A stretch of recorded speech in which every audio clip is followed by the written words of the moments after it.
Hello everyone, welcome to युक्ति professional classes.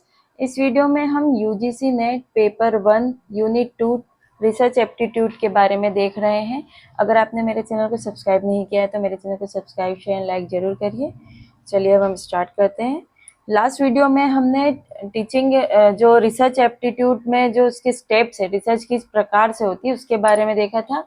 Mainly इसके 6 steps हमने देखी थी कि सबसे पहले समस्या का चयन किया जाता है या निर्धारण किया जाता है, फिर परिकल्पनाओं का निर्माण किया जाता है, मतलब हाइपोथेसिस बनाए जाते हैं। उसके बाद रिसर्च डिजाइन बनाई जाती है, शोध अभिकल्प या शोध प्रारूप का विकास किया जाता है। फोर्थ पॉइंट जो था कि फिर डाटा का कलेक्शन किया जाता है ना, और फिर उन जो कलेक्टेड डाटा है, जो आंकड़े हैं, उनका विश्लेषण किया जाता है और उसके बाद लास्ट में जिसका निकाला जाता है सामान्यीकरण या तथा निष्कर्ष निकाला जाता है।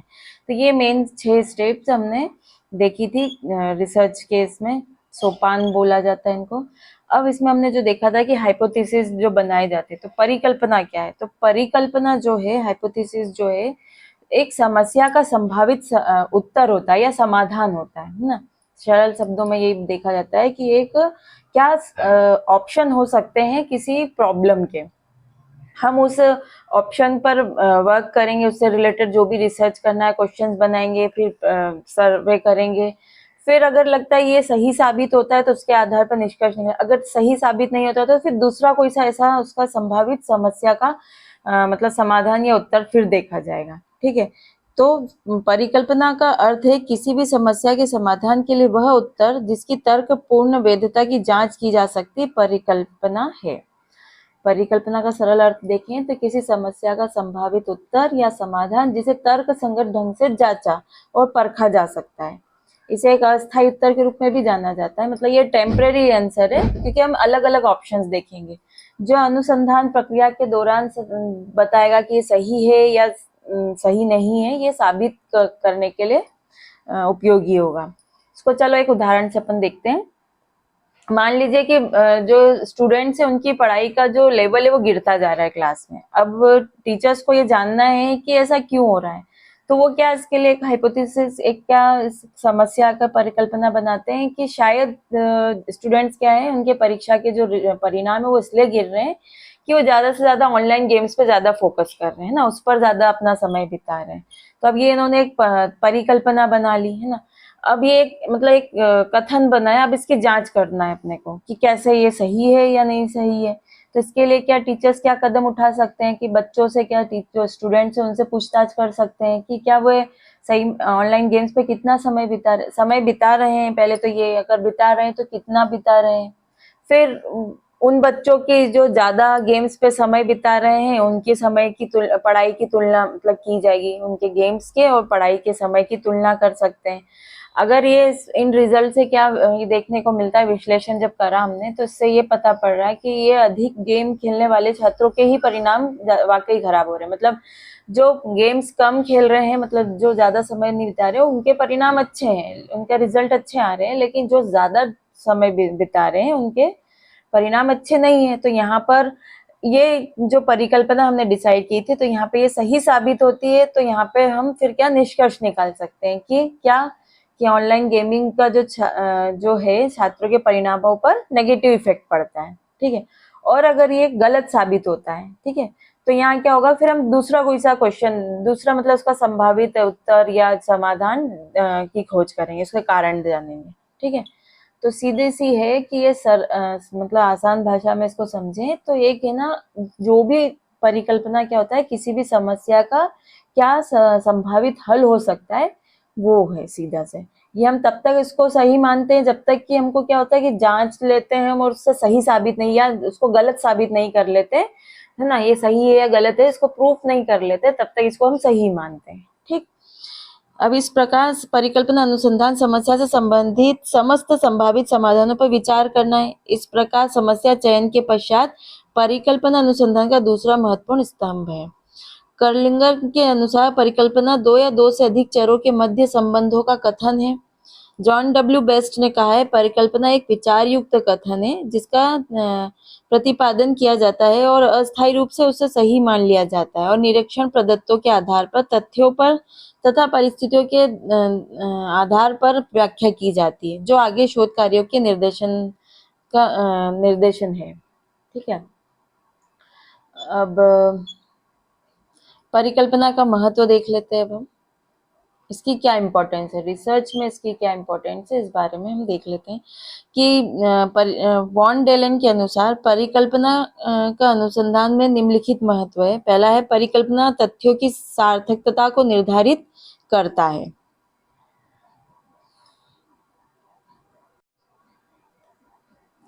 तो इसकी सार्थकता को निर्धारित करता है तो कैसे, जैसे अगर मान लीजिए किसी शहर में जो पॉल्यूशन है उसका स्तर बढ़ रहा है, तो यहाँ हम क्या परिकल्पना बना सकते हैं कि वाहनों की संख्या बढ़ रही जिसके कारण प्रदूषण बढ़ रहा है। तो अब इस परिकल्पना की के आधार पर शोधकर्ता क्या कर सकते हैं कि उनको ये पता पड़ेगा कि किन तथ्यों की जांच करनी है। जैसे हमको वाहन की संख्या देखनी है, कितने कितने वाहन यूज हो रहे हैं, या वायु की गुणवत्ता का मापन है ना, और अन्य कारक। इस प्रकार से उनको ये पता पड़ता है कि हमें किन तथ्यों के बारे में जांच करनी है। तो यहाँ पर इसकी सार्थकता पता पड़ती है, मतलब यह परिकल्पना सुनिश्चित करती है कि किस तथ्य की जांच महत्वपूर्ण है।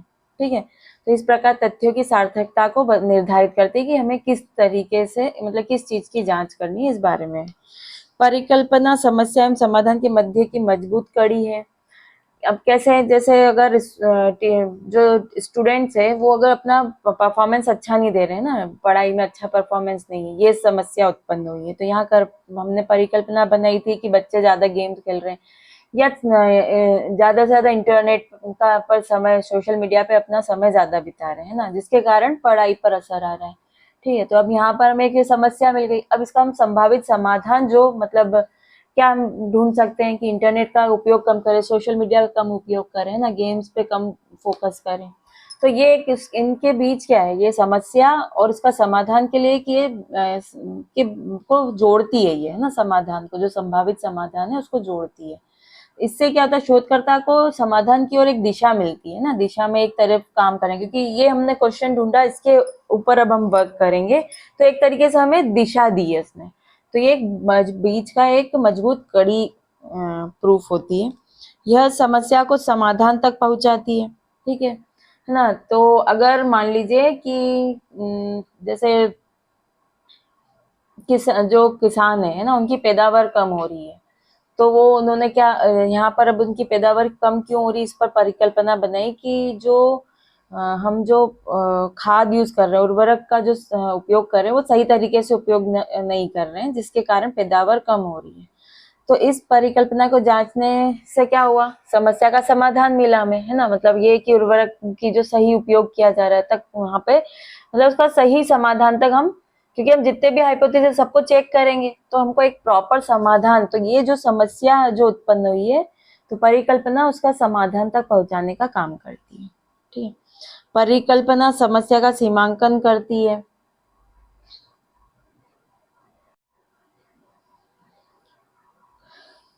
तो परिकल्पना समस्या का सीमांकन करती है। जैसे मान लीजिए अगर किसी शहर में अपराध बहुत बढ़ रहे हैं ना, तो ये एक समस्या उत्पन्न है कि बढ़ते अपराध की समस्या है ना। तो यहाँ क्या हम हाइपोथेसिस बना सकते हैं कि अपराध बढ़ने का कारण क्या है, बेरोजगारी है।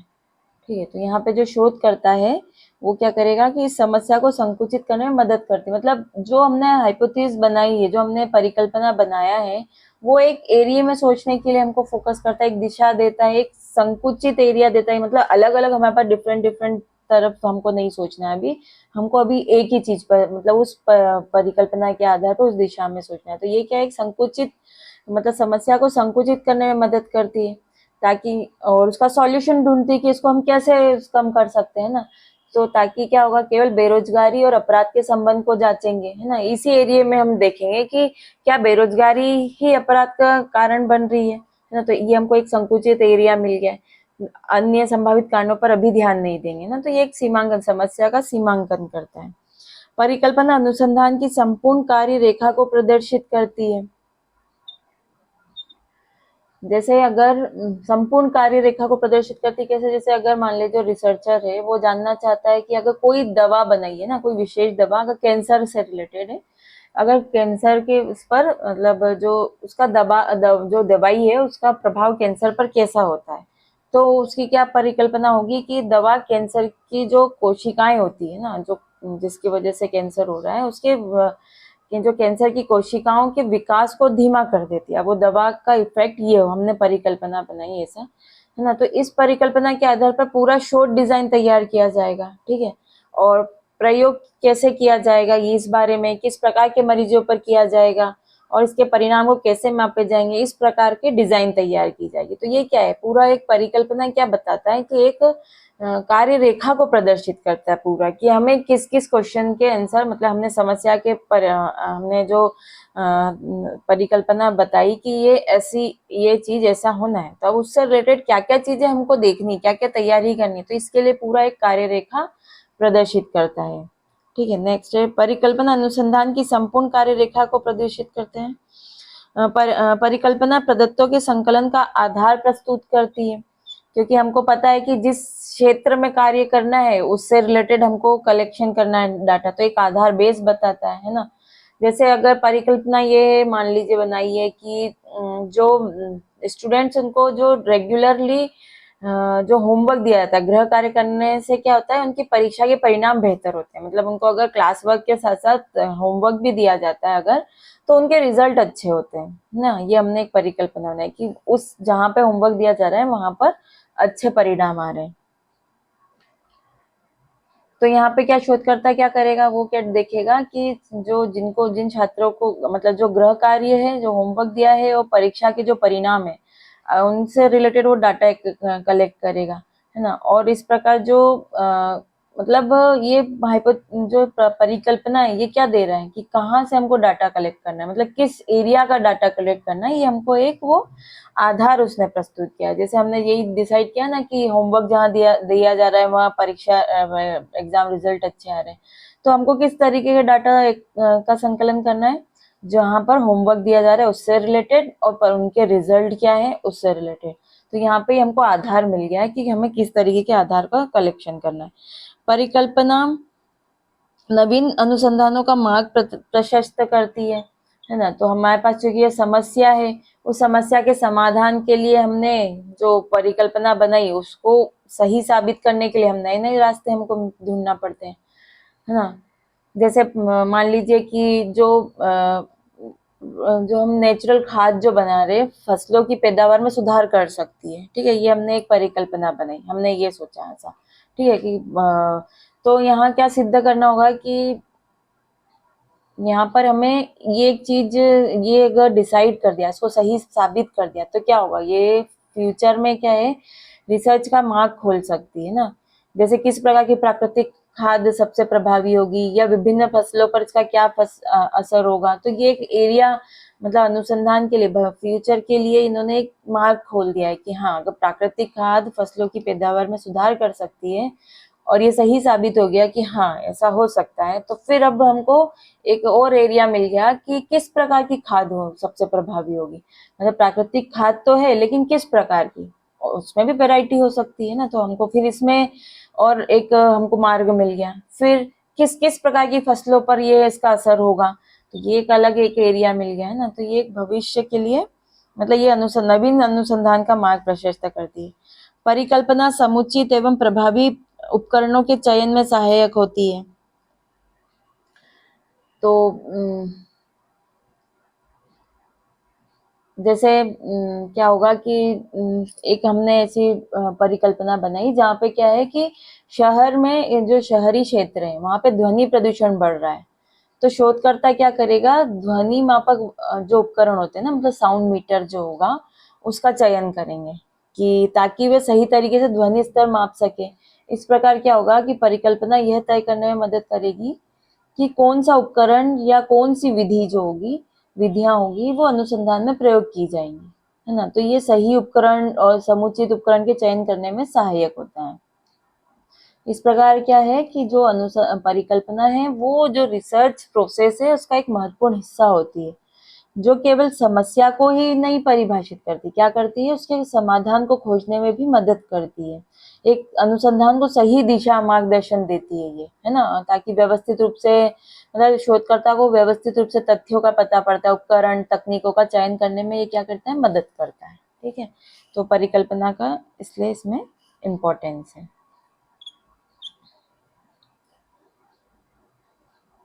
अब है परिकल्पना की प्रकृति, नेचर ऑफ हाइपोथेसिस। तो किसी भी परिकल्पना की प्रकृति निम्न रूप से हो सकती है, परीक्षण के योग्य होनी चाहिए, है ना। तो हाइपोथेसिस ऐसे ये नहीं है कि आपके पास उसको, आप उसका परीक्षण नहीं कर सकते ना, ये इसका टेस्टेबल होना चाहिए ये, है ना। अगर हम परिकल्पना बनाते हैं कि धूम्रपान करने वाले लोगों में फेफड़ों की जो है उनके जो फेफड़े हैं उसमें कैंसर की संभावना अधिक होती है ना, तो ये परिकल्पना क्या है, परीक्षण योग्य है ना। इसके आंकड़े और प्रयोगों के माध्यम से क्या होगा, आसानी से इसको सत्यापित किया जा सकता है, जिससे पता ये सही बात साबित हो सके कि धूम्रपान करने वालों की फेफड़ों की जो हेल्थ है, वो जो स्वास्थ्य की स्थिति कैसी होती है, इससे ये पता पड़ता है ना, ये इस बात को प्रमाणित करता है। तो जो भी परिकल्पना हो वो टेस्टेबल हो, उसको हम टेस्ट कर सकते हैं। ठीक है, संदर्भ बिंदु क्रियात्मक, प्रत्यात्मक, घोषणात्मक हो। ठीक है, मतलब जो ये कैसा होना चाहिए, एक्शनेबल, उस पर काम किया जा सकता है, प्रिडिक्टिव हो, है ना, डिक्लेरेटिव हो, घोषणा हो सकती है। जैसे मान लीजिए कि हमने ये परिकल्पना डिसाइड की कि डेली अगर आप एक्सरसाइज करते हो, व्यायाम करते हो ना, तो मानसिक तनाव कम होता है। तो ये क्या है, एक घोषणा है ना, ये एक डिक्लेरेटिव घोषणात्मक परिकल्पना है, जो क्या दावा करती है कि जो एक्सरसाइज है, जो व्यायाम है, वो तनाव को कम करता है, ये इसने घोषणा की। अब इसे क्या करेंगे, जांचने के लिए क्या हम जो डेली व्यायाम कर रहे हैं वो, और वो समूह जो डेली व्यायाम नहीं कर रहे हैं, उनका परीक्षण कर सकते हैं और उनके तनाव स्तर का आकलन कर सकते हैं। ठीक है, तो ये क्या होगा, एक्शनेबल है, प्रिडिक्टिव है और घोषणात्मक है। इस प्रकार से ये, मतलब इस प्रकार से हो सकता है परिकल्पना। चारों के मध्य कार्य कारण संबंध हो, कॉज और इफेक्टिव रिलेशनशिप होना चाहिए वेरिएबल के बीच में। ठीक है, तो ये हाइपोथेसिस ऐसा होना चाहिए कि उनके बीच में कार्य कारण संबंध हो। जैसे पानी की कमी फसल उत्पादन को कम कर देती है। ठीक है, इस प्रकार से जो परिकल्पना है, इसमें जो पानी जो एक चर होगा, ठीक है, और दूसरा क्या होगा, जो फसल उत्पादन है वो दूसरा चर होगा, तो इनके बीच जो कारण और प्रभाव का संबंध होना चाहिए। ठीक है, मतलब एक कारण और प्रभाव का संबंध है ना, तो ये जो भी परिकल्पना है वो कारण और जो कार्य और कारण है उसके बीच में संबंध बताता है। तो ये जो पानी की कमी के कारण जो फसल उत्पादन की जो कमी है, तो यहाँ पे इन दोनों चरों के जो परीक्षण करके हम देख सकते हैं कि जल जो पानी की कमी होने पर फसल उत्पादन किस हद तक प्रभावित होता है। ठीक है, तो इसका हम टेस्ट कर सकते हैं। यहाँ पे ये चीज है। अब संबंध की स्पष्टता हो, है ना, तो इनके बीच जो संबंध है वो क्लियर होना चाहिए। जैसे शहर में वायु प्रदूषण और सांस की बीमारी के बीच संबंध है ना, तो ये क्लियर है। यहाँ पर जो वायु प्रदूषण है और बीमारियों के बीच जो संबंध है वो स्पष्ट है, जिससे क्या हम प्रदूषण के स्तर और सांस की बीमारियों के मामलों के बीच के संबंध को माप सकते हैं। ठीक है, तो संबंध स्पष्ट होने से क्या होता है कि जो हमारा रिसर्च है वहां पे क्या होता है, जटिलता कम हो जाती है और जो रिजल्ट निकालना है वो आसान हो जाता है, अगर ये क्लियर है हमें क्या संबंध है, स्पष्ट हो तो। अब है वैज्ञानिक अनुसंधान का केंद्र बिंदु। तो अब जैसे मोबाइल फोन से क्या है, अत्यधिक इसका ज्यादा उपयोग कर रहे हैं जो, तो नींद है ना, उस पर इफेक्ट पड़ता है ना, नींद की गुणवत्ता प्रभावित हो रही है। तो इस परिकल्पना को क्या वैज्ञानिक दृष्टिकोण से परीक्षण किया जाता है। तो यहाँ पर क्या है, ये वैज्ञानिक अनुसंधान का मुख्य बिंदु है, क्योंकि क्या है, जो मनोविज्ञान और स्वास्थ्य दोनों के बीच के संबंध को जानने का प्रयास करता है ये। ठीक है, तो ये इस प्रकार से केंद्र बिंदु होता है वैज्ञानिक अनुसंधान का। जो हाइपो जो परिकल्पना है वो भविष्योन्मुख होना चाहिए। है ना। तो भविष्योन्मुख कैसे भी, जैसे अगर मान लीजिए अगर समय पर अगर वैक्सीन लगाई जाती है तो जो फ्लू होता है ना, जो संक्रमण है, उसका संक्रमण कम हो सकता है ना। तो ये परिकल्पना क्या है, भविष्य की घटना पर केंद्रित है ना। आज हम उस चीज को कर रहे हैं, क्यों? ताकि भविष्य में उसको कंट्रोल किया जा सके, है ना। तो यहाँ पर ये क्या विकल्पना, ये जो हमने परिकल्पना बनाई है वो भविष्य की घटना पर फोकस होती है। यदि मतलब यानी क्या कि इस कदम को ऐसे उठाया जाता है, अगर मतलब अगर वैक्सीन हम समय पे लगा देते हैं तो हमको फ्यूचर में इसको कंट्रोल करने का मिल रहा है। तो इसका प्रभाव क्या होगा कि अनुसंधान के लिए दिशा दिखाता है कि वैक्सीन का क्या प्रभाव हो सकता है। इससे ये भी पता पड़ा कि फ्यूचर में क्या प्रभाव आने वाला है ना। तो ये भविष्य में होना चाहिए। नेक्स्ट, इससे शोध प्रश्नों का स्पष्ट उत्तर मिलना चाहिए।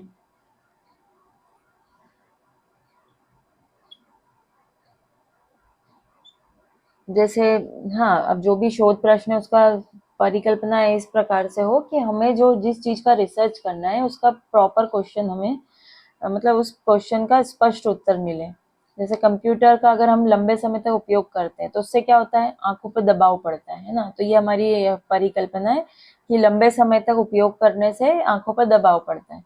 अब इस परिकल्पना से स्पष्ट उत्तर मिलता है कि लंबे समय तक कंप्यूटर उपयोग का आंखों पर प्रभाव पड़ता है या नहीं, इस बारे में हमको स्पष्ट उत्तर ढूंढना है। तो इसके परीक्षण से क्या पता चलेगा कि आंखों की सेहत पर क्या असर पड़ता है और क्या उपाय किए जा सकते हैं, है ना। तो यहाँ पे हमें प्रश्नों का क्लियरली आंसर मिलता है।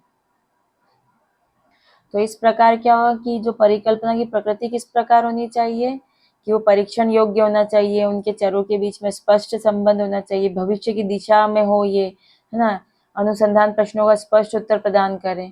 ठीक है, तो यह अनुसंधान को क्या एकदम सटीक और प्रॉपर दिशा प्रदान करती है, जिससे निष्कर्ष क्या होता है इजीली हम निकाल सकते हैं। चलिए, आज के लिए इतना ही, मिलते हैं हम नेक्स्ट वीडियो में। Thank you.